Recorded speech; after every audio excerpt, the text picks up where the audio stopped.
पादरी बजिंदर सिंह ने जेल में एक ऐसा चमत्कार किया जिसने मीडिया और पूरे पुलिस प्रशासन को हैरान कर दिया। सभी हैरान रह गए कि यह व्यक्ति आखिरकार क्या रहा है। जैसा कि आप जानते हैं कि पादरी बजिंदर सिंह के पास एक अद्भुत शक्ति है, ऐसा माना जाता है।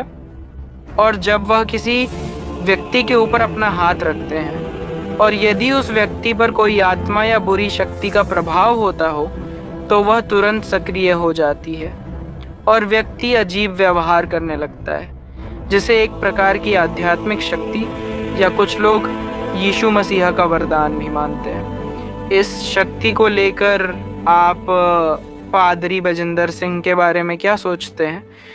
कृपया अपनी राय नीचे कमेंट में ज़रूर साझा करें।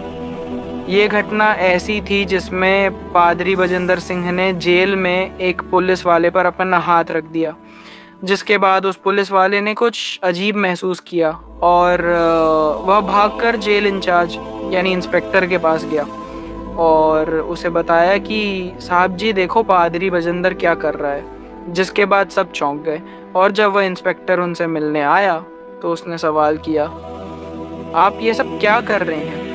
तो पादरी बजिंदर ने जवाब दिया, अगर आपने मुझे जेल में डाल दिया है और मैं यहाँ अपने प्रभु को भी याद न कर सकूं तो क्या यह सही होगा? क्या मैं यहाँ उनकी सेवा भी न करूं?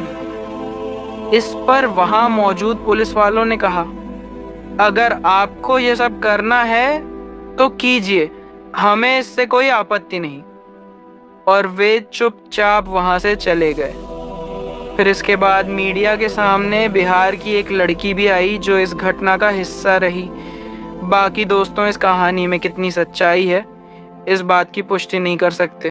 समस्त को ख्रीष्ट प्रेम और एवं आंतरिक नमस्कार। ख्रीष्टर प्रिय भाई एवं भनी मैंने आपण प्रत्येक आ गोटे वीडियो को स्वागत करुच्ची।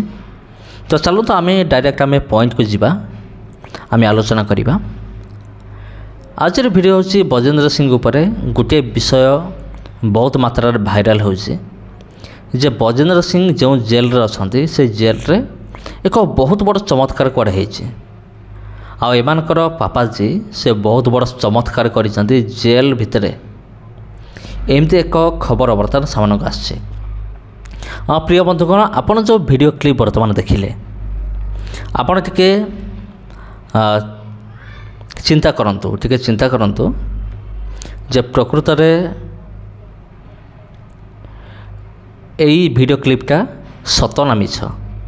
ए वीडियो क्लिप देखला पर आपन को कौन लगुचे? कौन सतरे किसी भितर कि चमत्कार होती? मत तो कहीं एमती किसी लगुनि।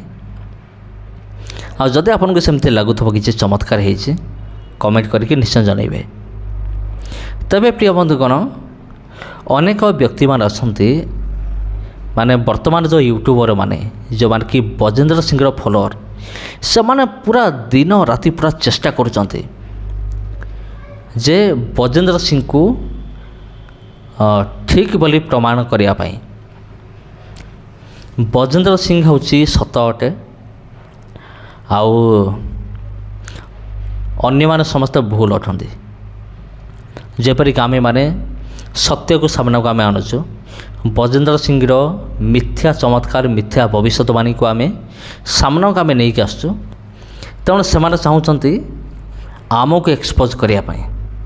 हाँ प्रिय बंधुगण यह छड़ा आ कि नुहे से देखा चाहूँ जे आमे हूँ भूल आर जो पापा जी बजिंदर सिंह सी हूँ ठीक से जहाँ किसी कर ठीक कर जमीती कि से जीवन किसी अपराध करना। तेरे प्रिय बंधुगण यहाँ आज केस नुहे यहाँ हूँ 2018 मसीहार केस वर्तमान समाधान है।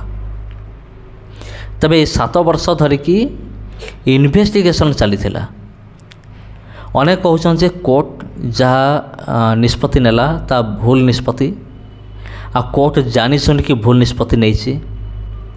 जदि कोर्ट को जानी शुनिकी भूल निष्पत्ति नेबार थिला तबे 2018 मसीह ही से नहीं जाता।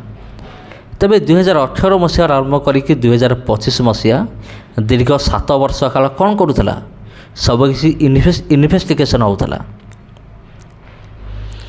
ଆମର ଜଣେ ଅଛନ୍ତି ଚନ୍ଦନ ଭାଇ, ବାଇବଲ ଫ୍ୟାକ୍ଟ ଚ୍ୟାନେଲର ଓନର ଚନ୍ଦନ ଭାଇ। ଆଉ ସେ ବହୁତ କିଛି ପ୍ରାଣପଣେ ସେ ଚେଷ୍ଟା କରିଛନ୍ତି ମିଥ୍ୟାକୁ ସାମ୍ନାକୁ ଆଣିବା ପାଇଁ। ବଜେନ୍ଦ୍ର ସିଂର ମିଥ୍ୟା ଭବିଷ୍ୟତବାଣୀକୁ ସେ ସାମ୍ନାକୁ ଆଣିଲେ, ମିଥ୍ୟା ଚମତ୍କାରକୁ ସାମ୍ନାକୁ ଆଣିଲେ। ଫଳରେ ବଜେନ୍ଦ୍ର ସିଂ କ'ଣ ହେଲା, ପୁରା କ୍ରୋଧରେ ପୁରା ପ୍ରଜ୍ୱଳିତ ହେଲା, ମାରିବା ପାଇଁ 25ଟା ଗୁଣ୍ଡାକୁ ପଠାଇଥିଲା। ଏଇଟା ଆପଣମାନେ କେହି ଜାଣିନଥିବେ, ଯେଉଁମାନେ ପାପା ଭକ୍ତମାନେ ସେମାନେ ବି ଜାଣିନାହାନ୍ତି ଏମିତି ସବୁ ବିଷୟ ହେଇଛି ବୋଲି। ଆଉ ନିଜେ ଏୟାରପୋର୍ଟକୁ ଯାଇଥିଲା ସବୁ ହତିଆର ଧରିକି ମାରିବା ପାଇଁ ଚନ୍ଦନକୁ, କିନ୍ତୁ ପାଇଲା ନାହିଁ, କାରଣ ପରମେଶ୍ୱର ଚନ୍ଦନ ଭାଇଙ୍କ ସହିତ ଥିଲେ। ତେବେ ଏଠି ଗୋଟେ ବିଷୟ ଆମେ ଆଲୋଚନା କରିବା। ଯେଉଁମାନେ କହନ୍ତି ଯେ ସେ ଝିଅଟି ବଜେନ୍ଦ୍ର ସିଂଙ୍କୁ ଫସେଇ ଦେଇଛି ମିଛ କେସ୍ରେ, ଯଦି ମିଛ କେସ୍ରେ ଫସେଇ ଦେଇଛି ତେବେ ବଜେନ୍ଦ୍ର ସିଂ ବାହାରକୁ ଆସୁନି କାହିଁକି? ଯଦି ମିଛ କେସ୍ ବୋଲି ଯଦି ତୁମ ପାଖରେ ପ୍ରମାଣ ଅଛି ତେବେ କୋର୍ଟକୁ ଦିଅ, ହାଇକୋର୍ଟରେ ଆପିଲ୍ କର, ଆଉ ବଜେନ୍ଦ୍ର ସିଂଙ୍କୁ ମୁକୁଳେଇକି ଆଣ। ଆଉ ସେମିତି ଗୋଟିଏ ରେପ୍ କେସ୍ ଗୋଟେ ଝିଅ କରିଥିଲା ଚନ୍ଦନ ଭାଇ ଉପରେ, ମିଥ୍ୟା ରେପ୍ କେସ୍, କିନ୍ତୁ ତାହା ସତ ବୋଲି ପ୍ରମାଣିତ ହେଲା ନାହିଁ।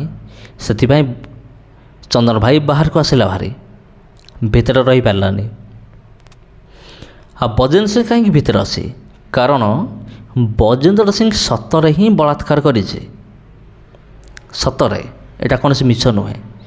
ସେଥିପାଇଁ ଦେଶର ଆଇନ ଅନୁସାରେ ସେ ଭିତରେ ଅଛି। ଆଉ ଚନ୍ଦନ ଭାଇ ତାଙ୍କ ଉପରେ ବି କେସ୍ ଲଗା ହେଇଥିଲା। ଯଦି ଆଇନ ଯଦି ଅନ୍ଧ ହେଇଥାନ୍ତା ତେବେ ଚନ୍ଦନ ଭାଇ ବି ଭିତରେ ଥାନ୍ତା, ତେବେ ଚନ୍ଦନ ଭାଇ ବାହାରକୁ ଆସିଲା କେମିତି? କାରଣ ତାଙ୍କ ଉପରେ ଲଗାଯାଇଥିବା କେସ୍ ହେଉଛି ମିଥ୍ୟା ବୋଲି ପ୍ରମାଣିତ ହେଲା, ସେଥିପାଇଁ ବାହାରି ଆସିଲେ। ଏଇଟା କୌଣସି ବଡ଼ କଥା ନୁହେଁ। ତେବେ ଖ୍ରୀଷ୍ଟର ଭାଇ ଏବଂ ଭଉଣୀମାନେ, ଅନ୍ଧଭକ୍ତମାନଙ୍କ ନିମନ୍ତେ ଆପଣ କ'ଣ ସମ୍ବାଦ ରଖିବେ ଟିକେ କମେଣ୍ଟ କରିକି ଜଣାଇବା ନିମନ୍ତେ ଅନୁରୋଧ।